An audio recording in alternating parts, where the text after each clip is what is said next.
Welcome back. This is Newsfile. It's your most authoritative news analysis show, and some of the messages that have been sent in here. Ilyasu Haruna in Tamale says that Samson, Joy FM can't help the NDC in their agenda in determining who gets passed as minister through vetting. I can see you people are cleverly shifting the goalposts to national service. Meanwhile, the minority's argument was strongly on her temperament. I'm yet to come across one act of her where she exhibited misconduct. All right, okay, thank you very much. But the minorities issue included national service. Go read them again. Yao Marvin says that, okay, you are discussing an issue that we will come to later. Right. Then Jerry Kobo says that even O.T. Bless forfeited his national service, yet he was approved. So what is the minority talking about? Otiko Jaba will never and ever apologize to corrupt and heartless John Mahama. I see. Okay, Oti Bless didn't do national service. I don't know that one for a fact. John Tamanja says, I don't take it kindly when a child has a problem with the parents. Therefore, with my love for NPP, I don't agree with Otiko. Musa Abatar says that I have difficulty with the leader of the 5-member ad hoc committee. The nominee has appeared before the vetting committee to be approved by the same committee he is to investigate. I see conflict of interest, or scratch my back, I scratch yours in this matter. So you see the impression and the perceptions that are going out. Now, Moro Fuseni says, NDC minority is doing politics. Even dining hall prefects were passed to be ministers under Mahama. Otiko is a woman of substance. We love her. Francis Danso says that Otiko Afisa Jaba is one woman you can't bring down easily, either through propaganda or malice. She will own up everything and let it work against you. The minority should try other tactics. Okay. Then Kofi Omari Jr. says, Samson, what about the issue regarding John Oti Bless? Okay, we are not discussing Oti Bless. Ani Osabote says, it's clear the minority is seeking to use the process to purge President Mahama from the issues which led to their defeat. They should come out with a superior and sound argument. What they are doing doesn't cut it. K. Sapon says the minority is just seeking to whitewash Mahama. That's all. Saidu Al-Hassan says the minority will do its work, whether it pleases you or not. So, to those who think they are there to settle personal issues, they should go and burn the sea. Asa Eric says, Otiko explained the reason she used those words on Mahama. It's surprising they find this offensive, but didn't find it offensive pardoning the Muntie 3. Didn't Mahama call Nanado a dictator? Okay, so you are sending from Jamfi Chrome in Asokore Koforidria. Dra Enes says, currently, minority in parliament is complete waste of our natural resources. Natural resources. Samuel Brian Boabing says the appointment committee can't be used to clear President Mahama because almost 55% of Ghanaians above 18 years confirmed everything the opposition said about him on December 7. The likes of Suhini can't be used to settle their personal political scores as well, because he has equally said things in this country which is more inflammatory, and we are not to go by their logic. I'll take just a couple more and then we continue. Horatius Ankra says, what happened to citizens who do not have tertiary education? Because it seems to me that people who are 18 years and above should do a 1-year mandatory national service, but it's not the case at the moment in Ghana. I just pointed you to the law. The law actually says you should do it for 2 years with 6 months mandatory military training. Folga Nukunu says the woman should be disqualified. She's unfit for the job. Tony Owusue Champong says, are we not being hypocrites as Ghanaians? Someone insults the sitting president, but is an MP and on the vetting committee, but has not rendered an apology. Okay, so you know how we do it in Ghana. The equalization will continue. Thank you for joining us on the show. I'll find time and then read some more of your messages later. And you ought to know that if you are looking for internet that gives you the best experience, it is 4G. 4G is life. Go on, get yourself a 4G device today and experience the power of MTN's ultra-fast and stable 4G network, the first mobile network in Ghana. Also, if you're a farmer, landscaper, or gardener, and your headache or bother has been poor seasonal yields over the period, post-harvest losses due to short shelf life of your produce, then what you ought to do is to get ACAP compost fertilizer. It's an organic fertilizer made from pure organic materials such as food and farm waste decomposed naturally into humus, very suitable for agricultural purposes. You can contact them 026 40 781. White Temple Agencies Limited, that's where you get the latest technologically advanced, trendy, and durable, yet affordable stone-coated roofing tiles. We call it Fair Roof. It's a luxury you can afford. So look for them. Just give them your roofing plan, and they will build to your taste. That's their ultimate priority. You can find them at number 65 Derby Avenue on the Children's Hospital Road, adjacent to NHIS Building Arena, or their sales branch, office branch at Old Wager Barrier, Accra West. You can call 0302 67 3773, and they will make sure that you enjoy the best of the services that they have to offer.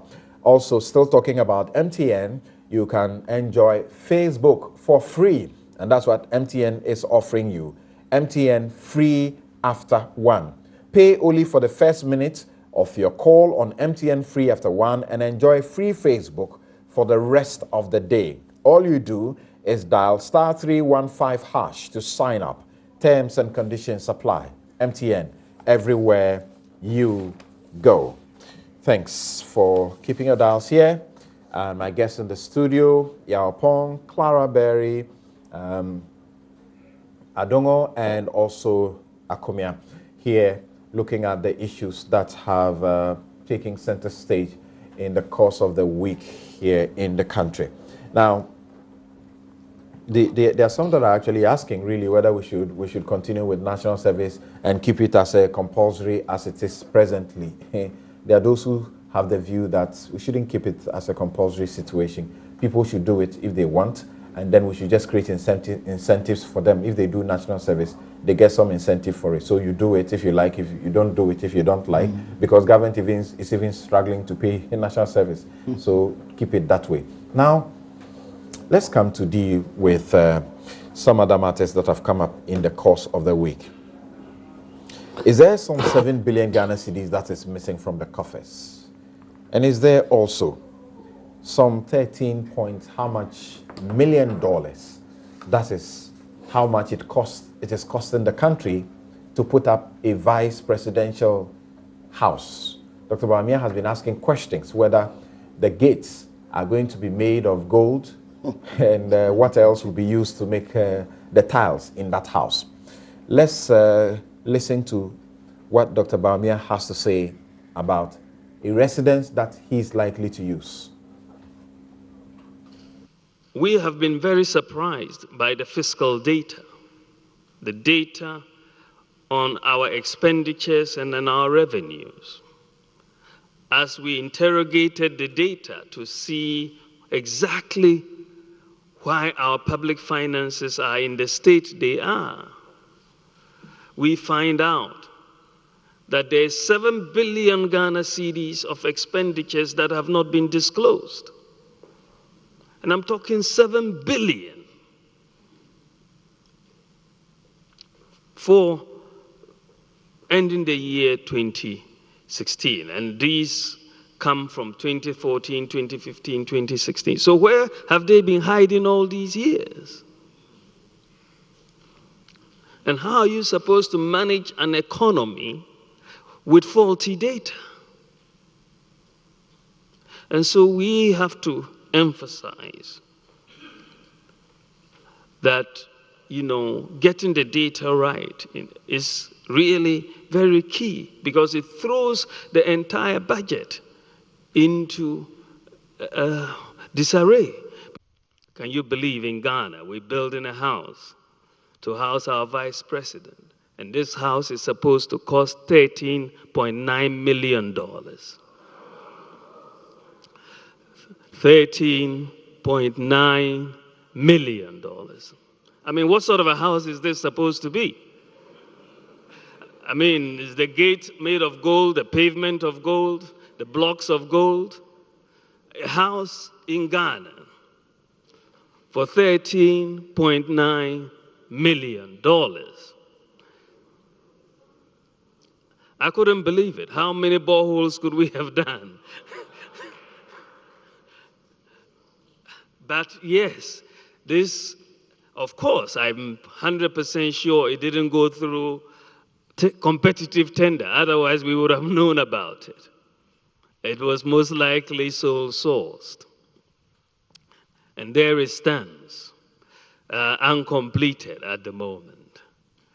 But this is just an example of many, many, many contracts that we don't have value for money for. Right, so that's Dr. Bawumia. Let's hear the NDC. The NDC held a press conference to speak to the issues that Dr. Bawumia raised. Let's hear Keselato Forson. Right, he spoke for the minority. He's a former Deputy Finance Minister. Let's hear him. We find it very unfortunate. And what we are saying is that the campaigns are over. The campaigns are over. So we want to urge the Vice President to desist from making certain pronouncements that will not help the cause of the country. The amount in question he's making reference to are indeed part of the contract database. They are part of outstanding commitment that, as part of a major initiative launched by the President Mahama-led administration, the Ministry of Finance established the contract database for the purposes of us having a complete view of what the pipeline is. Therefore, instead of the conventional way of seeing arrests as 3 to 6 months, we looking at arrest and commitment over a fiscal year, and in some cases a multi-year commitment, as reported in the medium-term expenditure framework. Therefore, the amount in question, he knows that is part of the contract database. It is part of the what we call the outstanding commitment that, as part of the definition and the goals of the contract database, is supposed to be the first charge of the 2017 budget. Well, I'm not exactly sure I understood him. Can you explain what he was saying? You didn't understand what the minority spokesman said. Is that what you mean? Yeah, or you didn't understand Bawumia? I understood Bawumia very clearly. Oh, okay, yeah. Thank you. And you understood Bawumia to say that some 7 billion is missing. Some 7 billion not disclosed. No, he didn't say that. He said Can you play not it again? disclosed. He says so, not disclosed. He says not disclosed. Yes, not disclosed. Expenditure and that as a result disclosed. of that, you cannot be dealing with faulty data. Okay. Right. So I heard also the majority press statement to the effect that the 7 billion were actual expenditures that were hidden in the books. So yeah, that's what I don't understand. What does it mean? That's what. In other words, they are claiming that you engage in some accounting such that you don't show all the costs that you have incurred. That's exactly what they mean. I have heard Honorable Osafo Mafo yesterday make the same point, that is misreporting to the extent that Ghana could be surcharged by the IMF. That is the position of the Vice President, that's the position of the majority in Parliament, and that is the position of Honorable Osafo Mafo. But when I read the statement issued by the Ministry of Finance in respect of the budget process, what they said was that when they issued their budget circular to receive inputs the ministries, departments, and agencies submitted projects and commitment to the tune of 7 billion that was not budgeted. There are two different things. From figures that have been hidden to projects that have not been budgeted for are two complete different things. And I'm amazed that the head of the economic management team makes a statement supported by a very senior member of that government, the senior minister, confirms that statement. Then the majority in parliament confirms the same statement, and an official statement from the Ministry of Finance says that these are arrears and commitments that were not budgeted for to the tune of 7 billion. So this, from the finance minister's position, are projects that are on the ground, that are ongoing. His concern is that they were not budgeted for. Okay, now that figure 7 billion is exactly the capital budget of Ghana, 1.6 billion. Is it suggesting that the budget was, the capital budget was overspent by 100%? That has to be made very clear. So one, it is very clear that no money is missing. It is very clear that no figures have been hidden. Now the challenge is, can we know how much of the capital budget of 1.6, okay, was spent on, and that he sees those ones to be approved? That is another 7 billion. He should give us a list of all those projects that the original capital budget of 1.6 billion covered, and give us another list covering this additional 1.6 unbudgeted transactions, so that we know whether exactly that other figures were missing or we overspent our capital budget by 7 billion. If that is the case, I can assure you, from what I'm hearing now and from what I have read, that this is nothing other than an attempt by the MPP. And he has said that they are going to go around and audit those figures and validate them, and then see whether there was value for money. It is an attempt. And don't forget that consistently the statement of this government has been that they want to go to the IMF and get a review and get fiscal space. Now we know where the fiscal space is coming from. The capital budget, these are commitments, these are arrears that are supposed to be charged as a priority charge on 2017 budget. If it is charged, there will be no fiscal space in the capital expenditure to implement the one district, one factory, to implement the one village, one dam, and all the numerous promises that they made. So an agenda to go down to the root and terminate contracts of ongoing projects in order to create a space for them to implement their project. That is all what it's about. Otherwise, I can't see why somebody will say monies were hidden, monies were missing. Another one say, no, these are unbudgeted expenditure. That we have spent on budgeted expenditure to the tune of 100% overrun of the original capital budget. That is unreasonable. And I don't believe that is the case. What I believe is that until they give us a complete list, including the sums of monies and the source of funding of all the capital projects that were within budget, and give us a complete list of all these this 7 billion, the what do you call it, the amounts involved and the source of funding, we will not take them serious. All they are doing is to hide behind the cloak. And it started with Bawumia throwing it into the system to cut the sympathy of the IMF and donor and development partners as if something was amiss. Now we are hearing that these are unbudgeted commitments and expenses. And my minister was making the point that, exactly the point the Minister of Finance is making, that these are commitments and arrears, and that under the medium-term expenditure framework, you commit, and in the Give Me project, you are able to explain that this is the contracts that we have awarded.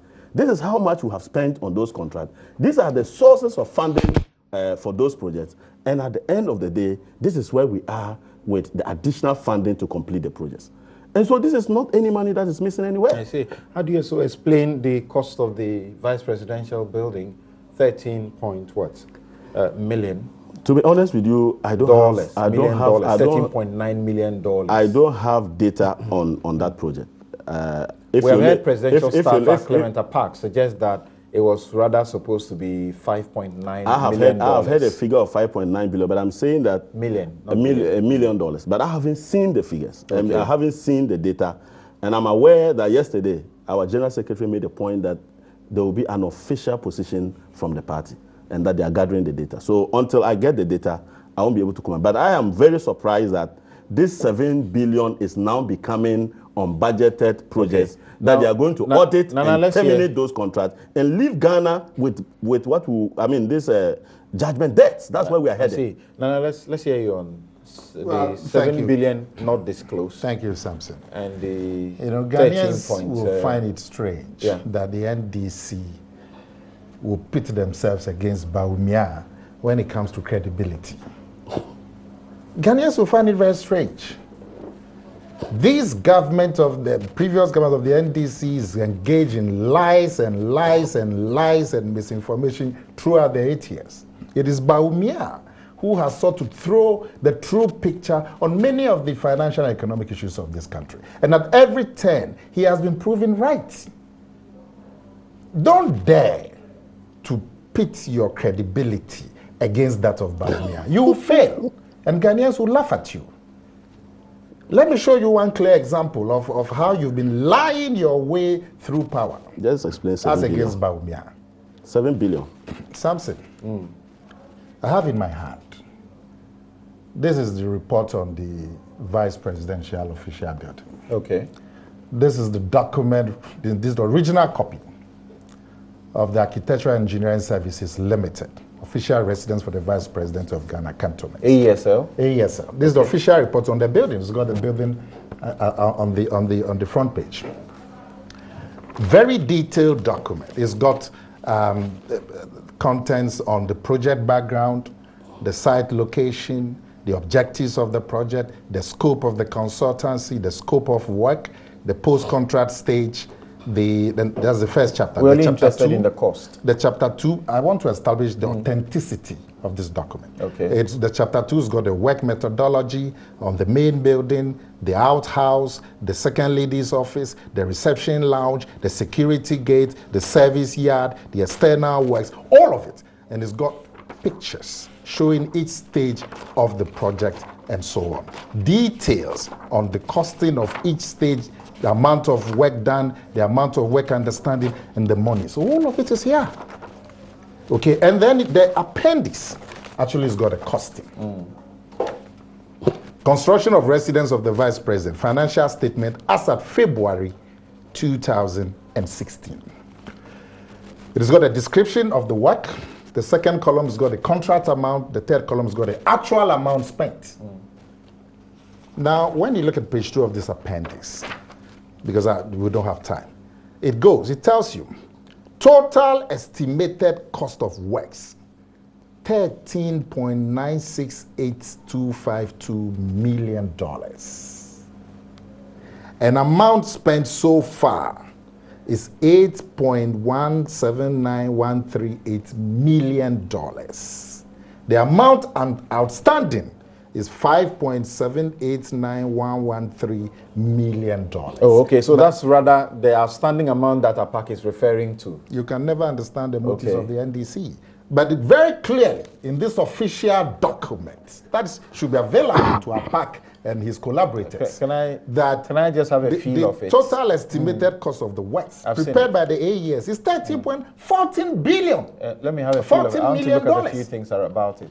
I'll make a copy for your records here. Okay. So, Samson, my aim is that this is one prime example of the NDC lying its way through power and out of power. It's one clear example. So this document is, on the face of it, supposed to have the Office of the President, Flagstaff House, Kanda, Accra, and it is... Office of the Vice President. And it's said, it's written here, Office of the President, and it's said to be the original copy. And then it's a project that's been labeled as the consultancy services for the administration and supervision of the construction works for the official residence for the Vice President of the Republic of Ghana, submitted by the Architectural and Engineering Services Limited, consulting, engineering, architects and surveyors. Then they give their PO Box, Accra, and it's dated January 2016. And the address is also here. And, well, like Nana says, without any other on the contrary, it appears to be the document that will lay this matter to rest. But he talks about the 7 billion issue. Now, this 7 billion, another clear case of the NDC lying its way through power and out of power. What are we saying? We're saying that that expenditure has not been reported. It's not about budget. It's about reporting the expenditure. There have been various reports. And this expenditure starts from 2015 to 2016. It's not, you can't find it in the budget. You can't find it in the reports to the IMF. You can't find it in the Bank of Ghana reports. If there is any official report on the finances of Ghana, which has captured this, and 7 billion Ghana cedis, about $1.6 billion. It's not chicken feed. You can't find it in your handing over notes? You can't find it in the handing over notes.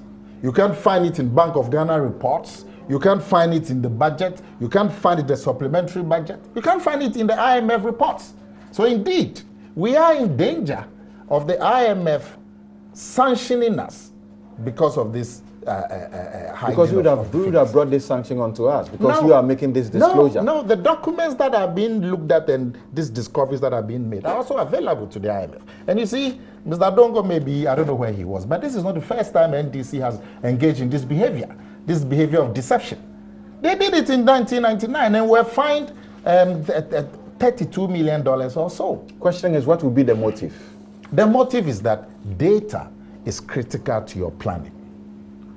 Data is critical to your planning. If the data is false, your planning will be affected. What advantage do they get by not disclosing the 7 billion? That's what I'm asking. Because they don't want to give the true picture of the economy they are leaving behind. Because it affects your debts. It affects your deficit. It affects your budgeting. They don't want to, this issue about deficit is a big issue. Debt profile is a big issue. Remember all the debates we had over debt. Remember all the debates and the castigation the NDC had over deficit. So they are trying to downplay it, to hide it, to underplay the extent of the mishandling of their If I can quote the press statement that was released by the Minister of Finance. Yesterday, right? That was yesterday. That's the statement yesterday. I can read it. Let's read that statement. And he's saying something completely You read different. portions of that already. Exactly. The statement talking specifically about the 7 billion. Yeah, exactly. Yes, 7 Nana, billion. you are saying He's telling us what the 7 billion is. And that is different from what you are saying. Nana, he's saying that what you're doing is to raise this red flag, give this some immoral, character, and then in that process, you stop the projects that are supposed to be ongoing under these for these monies. Because then you can get some money. The minister is not saying so that you can get some money to implement your one down, one village, one down, one district, one factory. Samson, every government has the right to review contracts. So say so and do that. Please, no, please. Do every that. Let's know that you are doing you let me talk. Okay, talk. Well, your voice is the only sweet voice. I'm sorry. Samson, every government has the right to review contracts and expenditure. You don't need this. We have the right to review any contract. So that's what you're going to do? We will do that. We don't need this. What we are saying is that you haven't reported an expenditure. Okay. Thank you. Let me move on to my other guest. It's not true. If you have reported, in which thank you. The Ministry of Finance to my other guest. So Nana, the point is that what we take away is that this is what you have discovered, and you are going to review these, and then the vice presidential villa, what are you going to do? You are telling us about it. That's all? No, as we speak, expenditure of $8 million have already been done on the building, and you are left with a balance of $5.7 million. If the government can afford it, we will do it. It has to be completed at some stage because it's about 70% or 60% complete. But in all of this is being done, what is the need? It's an example of the profligacy of the NDC government. So that's the purpose of telling the world about it. Because why do you need a vice president, a new residence for the vice president? Okay. This country, Ghana, has had an official residence for the vice president of the country since 1993. Why do you see the need to go and take $14 million? Okay, thank you. To put another vice president. Thank you. What do you have to say about these two?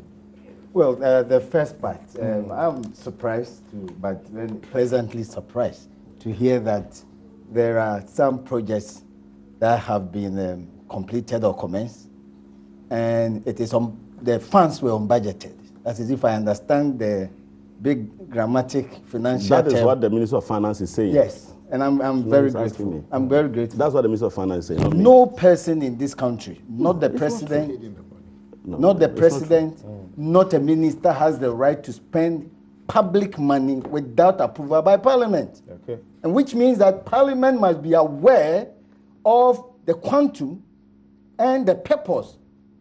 Without that, it is misappropriation, pure stealing, if you want to use the favorite word of my friends at Tema Station. It's misappropriation. Parliament itself in August last year passed the Public Financial Management Act, Act 921. And all these have been spelled out. It always mentions that even where, before the budget is read, Parliament, the President believes that some funds may be needed pending the appropriation, the passage of the appropriation bill. You have to go to Parliament for prior approval. You have no right, no power, no authority, even as executive, to spend public money without prior approval by Parliament. And what I'm being told, because when you say it wasn't budgeted, it means that it was not part of the appropriation bill that was passed by Parliament, and that you had not gone to Parliament to seek parliamentary approval to authorize you. So first, where did we get this money from? Under the Act 921, in all cases where we borrow monies, in all cases where we engage in contract, because it repeals part of the Loans Act and also the Financial Administration Act, the Financial Administration Act. But it still says that in all these cases, there must be evidence of the debt we owe. It's a very comprehensive act. Evidence, in fact, publication of all the debt, sources of the debt. And again, when you look at the State Contracts Act, you cannot engage any person in a contract without it being in writing. And when you tie that up to Article 171 of the Constitution, you must need parliamentary approval when you engage in such. They say this 7 billion was not disclosed. That's the contention. I heard him say that. Yeah, that's the contention. It covered. Let me ask the question. Sorry. That's the contention of the government, and the same government, through the Ministry of Finance, issued a release on Thursday, and in that release, paragraph 4 says that during the review and audit process, NDA submitted unbudgeted projects and commitments of about 7 billion cedis, which will have to be validated as the budget process continues. We will have a better sense of the numbers before the budget and have a team assembled to complete our forensic audit to confirm the validity of these expenses and that value for money was obtained at all times. That doesn't undisclosed. Undisclosed. Yet you have this information that these were submitted by MDAs. My point is, whatever Ministry of Finance are talking about, it doesn't make it right. First of all, the Auditor General's Act and a portion of the provision that deals with Auditor General. This war that Occupy Ghana, for example, has been waging, where a person, even a regional officer, engages in an act which caused the state lost, even if that money which was not budgeted for was applied for a project, he will be surcharged personally. A loss has not been occasioned yet. It doesn't matter whether we are looking at compliance with law before we look at the consequences for compliance. So the point is that, and under this new act, there cannot be any circumstance, because then otherwise you go and steal somebody's goat and you go to the one of the homes and you cook the goat for the person and you say, I only stole your goat so I can do charity. The compliance with law must be dealt with first before we look at the purpose. Otherwise, anybody can justify an illegality by the purpose that resulted in. That is not the point. Okay. So I'm saying that to the extent that state actors, it doesn't matter whoever, or state authorities apply state money, first, contrary to the State Contracts Act, contrary to Article 171, and contrary to this new Financial Management Act, those people must be dealt with. If we don't insist on this, we have been crying for this particular act, Public Financial Management Act, for many years. Eventually, Parliament graciously passes it in August 2016, and we are still here talking about persons, state actors being able to find monies from which sources we who are going to pay for are not aware, and they only justify it by the projects or the so-called projects that are evidence of the non-compliance. From the explanations we have, these things commence before this act was passed. It doesn't matter. It doesn't matter. Please. Don't put such comments on what I say. I didn't interrupt you. Please, you are too fond of doing that. Keep quiet. Let me make my point. No problem. My point is, even under the repealed Financial Administration Act, this provision was in there. The Auditor General's Act is in it. The Constitution itself. You don't have authority to apply state funds without prior approval by Parliament. It is so basic that if anybody doesn't comply, it is just that the person has purposed it that he's not going to comply. Okay. And that now, in a sentence, tell us what you expect of the vice presidential villa and the cost about it. Well, my own view really doesn't have to do with the cost. It has to do with what I call rent-seeking behavior. Build a new house for the vice president so I can keep what I'm in it. This is so needless. If the president, the former president, had vacated the vice presidential building, we wouldn't have had the need. And the need has been put there because he wanted to keep this one. And if that conception or misconception had not been construed by the president and the government then, we would have had $13 million. What do you make? Why do we need such an amount of money for a vice president resident? I think that the banter is typical. Typical? Yes, because the fact is we've been around for some time. We know that when issues like this come, you can expect you know what to expect from one side and you know what to expect from the other side. But what I think we need to do is that we need to move beyond the banter. Okay. Because the truth is that if we are just going to be talking, it will be talking, and this one will say A, this one will say B, it will be he said, she said, and then allegations will be thrown left and right and all of that. What I am interested in is that what are the facts? And if we find out what the facts are, has something wrong been done? If we establish that something wrong has been done, what are we going to do about the wrong? Okay, so now we have established the fact that contrary to the claim that it does not cost for now until we have any other evidence to the contrary. The claim earlier that the 13.9 was not correct has been, done away with by the document we have seen now. That Dr. Bawumia was correct on that fact. Yes. So what? We have known about the cost. So what? So we have a valid contract in place with somebody to pay them this amount? And $8 million has already been paid. That contract, how was it entered into? Was the procedure of entering into that contract, did it comply with law? If the contract didn't comply with law, what are the terms of the contract? Can we do something about that contract? Can we rescind? Can we innovate? What can we do about that contract? If we can't do something about that contract and there's something in that contract that we have, has somebody caused financial loss to the state? Has somebody been negligent? Has somebody done something wrong? So I think all of the issues we are talking about are things that we can go into, and then if wrong has been done, of course action should be taken. You said, can we rescind, can we innovate? What do you mean? Oh, okay. What I mean by, if you take certain contracts, depending on the terms of the contract, we can find a clause in the contract that will allow us to say we no longer want to go ahead with the contract. 70% complete. But that's why it will depend on the terms of the contract.